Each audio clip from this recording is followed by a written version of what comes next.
Kadang-kadang justru kalau kita mau masuk ke suatu arena, masuk ke panggung, itu saking padatnya itu agak capek kita terus aja. Ya. Tapi semangat. Tapi habis itu semangat. Sebenarnya lebih capek mau nyampe panggung nggak ada orang sih Pak. Itu capeknya. Iya. Benar. Ya ini makanya saya selalu katakan ini terima kasih. Saya selalu ucapkan terima kasih. Ya kan, Anda jauh-jauh datang, betul, Anda berjam-jam berdiri nunggu saya, ingin menyapa saya, dan begitu saya datang Anda nyambut dengan begitu baik. Itulah yang membuat saya merasa sangat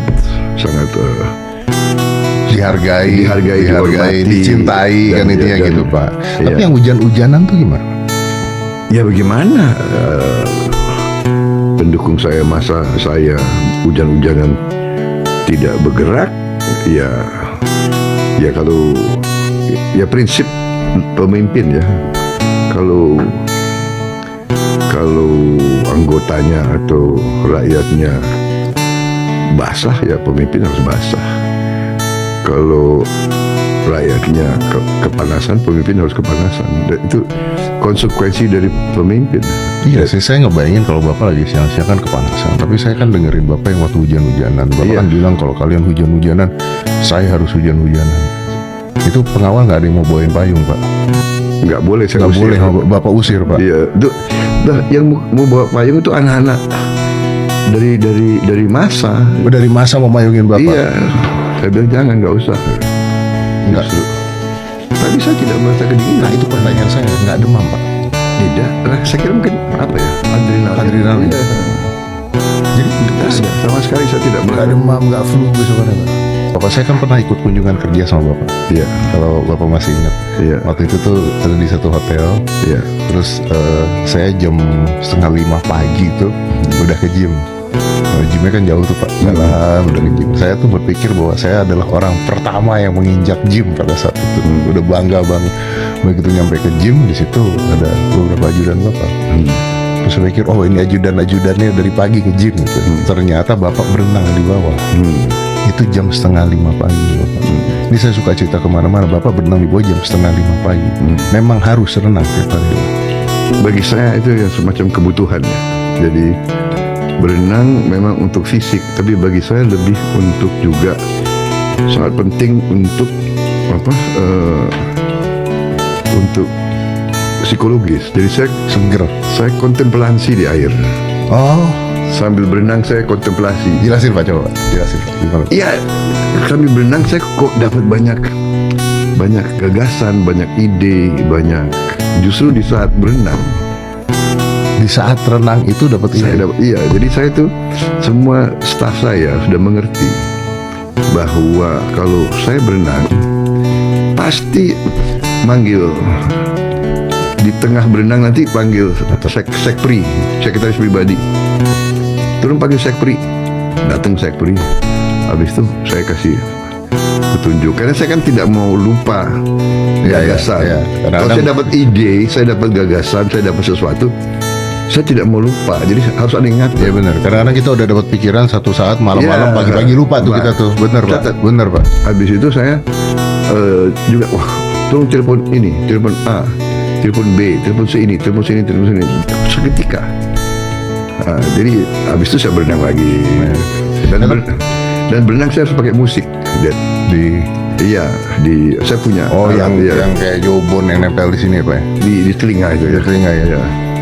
Iya, itu namanya apa ya? Aquaman atau apa? Iya. Walkman untuk di bawah air. Untuk di dalam air. Iya, saya juga punya Pak. Tapi kalau Bapak yang pakai, kayaknya itu alat rusak dulu sebelum Bapak selesai.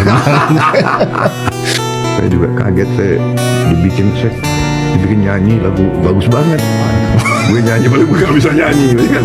Saya seneng lagu, saya senang musik, tapi nggak tahu lah saya nyanyinya asal untuk rame-rame aja. Iya betul. Tiba-tiba ada Bapak lagi nyanyi. Bagus banget. Ya kan? Bagus banget. Heran, boleh juga nih Prabowo ya. Iya. Nah, Bima kayak begitu, bicara kadang-kadang kasar. Enggak Pak, saya tadi bicara baik-baik. Lugas, maksudnya tuh nggak bicara halus-halus gitu. Oh iya, kan harus lugas Pak. Iya, Bima itu. Iya betul. Bima, nanti siapa? Nah, kalau yang istilah namanya apa ya kan, yang selalu cepat jatuh cinta sama cewek, itu Arjuna. Oh, Arjuna. Iya. Bukan Mayor Teddy, Pak. Mungkin orang-orang manggilnya Arjuna juga tuh kan. Iya. Cepat jatuh cinta sama cewek, itu Arjuna. Oh, Arjuna. Iya. Bukan Mayor Teddy, Pak. Mungkin orang-orang manggilnya Arjuna juga tuh kan. Iya. Ya gitu. Nah, kakek saya tuh selalu manggil saya Gatot Koco. Saya nggak tahu dari kecil. Kan ini tulang Gatot Koco ini ya kesatria gitu ya. otot besi tulang kawan. Iya. Saya dapat dari semua, dari kakek saya, dari nilai-nilai itu sih, bahwa apa, harus bersyukur. Mau ngasih makan orang banyak. Itu ya. Nah, itu. Mungkin karena orang tua saya mengalami masa-masa susah makan. Perang Dunia Kedua itu kan nggak ada orang hampir nggak ada orang kaya orang miskin, semua orang lapar. Iya, betul. Makan nggak ada ya. Di mana-mana seluruh dunia. Mereka sangat menghargai. Kakek saya juga, nenek saya juga sangat menghargai makan. Sangat menghargai makan. Jadi kita tuh nggak boleh ninggalin satu nasi aja dimakan, satu diomelin butir gitu. nggak bisa. Betul.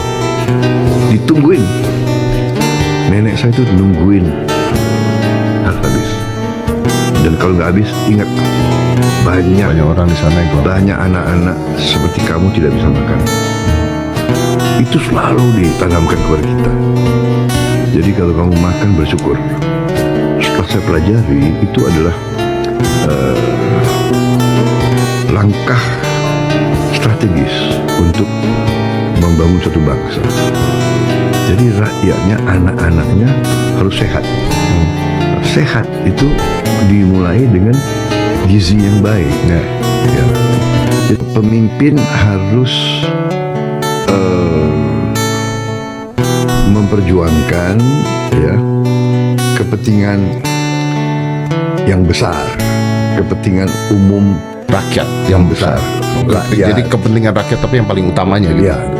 Jadi kalau kita turunkan umpamanya kepemimpinan apa untuk di perusahaan Anda, perusahaan A. Ya, kepemimpinan yang terbaik di perusahaan itu adalah di mana dia menjaga, memperjuangkan kepentingan perusahaan itu. Oke. Termasuk karyawan-karyawannya, ya kan, termasuk semua keluarga karyawan itu, baru dia pemimpin yang baik. Gitu. Nah, kalau di tentara waktu itu saya dapatkan suatu moto yang saya terapkan kepada diri saya. Sebetulnya sangat sederhana, ada 3 unsur. Suatu kalimat yang terdiri dari 3 unsur. Pertama, tanah airku. Kedua, anak buahku. Baru ketiga, saya boleh berpikir tentang diri saya sendiri. Bohong manusia tidak berpikir tentang diri kita sendiri. Tapi yang pertama harus tanah air. Kepentingan tanah air kita urus, anak buah kita, rakyat, anak buah. Kalau iya, dan Kalau Bapak ngomongnya seperti itu, ketiga baru diri sendiri, Ya. artinya saya bisa mengatakan mati pun mati untuk rakyat. itu sumpah seorang prajurit. Itu memang kita waktu kita masuk tentara itu kan kita harus angkat sumpah. Kata-katanya bagus-bagus kan, bersedia membela nusa. Tapi kalau pelatih kita sederhanakan itu. Saudara-saudara kalau masuk tentara, artinya saudara-saudara teken untuk mati. Teken untuk mati. Iya,